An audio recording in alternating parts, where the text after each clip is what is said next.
మహోన్నతుడైన దేవాది దేవుని స్తుతిస్తా ఉన్నాను. మన రక్షకుడైన యేసుక్రీస్తు శుభప్రదనామంలో ప్రస్తుతం మనం యెరూషలేములో సియోను కొండపై ఉన్నామన్నమాట. ఇక్కడ పాతబడిపోయినటువంటి భూమిలో అండర్ గ్రౌండ్లో కనబడుతున్న ఈ స్థలాన్ని వివరించడానికి ప్రభు కృప చూపించాడు. అపోస్తలుడైన పేతురు అపోస్తల కార్యాలు 2వ అధ్యాయంలో మొట్టమొదటి ప్రసంగాన్ని ఇస్తాడు. మొట్టమొదటి కాపరి పేతురు. ఆ ప్రసంగానికి 3,000 మంది బాప్తీసం తీసుకున్నారు. అయితే ఎక్కడ బాప్తీసం తీసుకున్నారు? యెరూషలేములో ఇంచుమించుగా 4-5 కొలనులు ఉన్నాయి. ఒకటి హుల్దా కొలను, 2 సిలోయం కొలను, 3వది గిహోను కొలను, 4వది బెతస్దా కొలను, 5వది సొలొమోన్స్ పూల్ అని చెప్పి ఇక్కడ ఉందన్నమాట. ఈ 5 కొలనులో ఎక్కడ పర్మిషన్ ఇవ్వలేదు.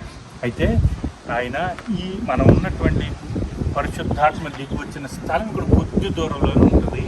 అయితే అక్కడ నుండి ఇక్కడికి వచ్చి ఇదిగో చూడండి, ఇలా రండి, ఇటు రండి. ఈ ఎడం వైపు నుంచి యేసుని అంగీకరించిన వారు ఇలా వెళితే ఆ లోపలికి వెళ్ళిన తర్వాత అక్కడ నుండి పైకి వస్తూ శిష్యులు 11 మంది నీళ్లు తెచ్చి ఇందులో పోస్తే ఆ చిన్ని గుంట కనబడుతూ ఉంది. చిన్ని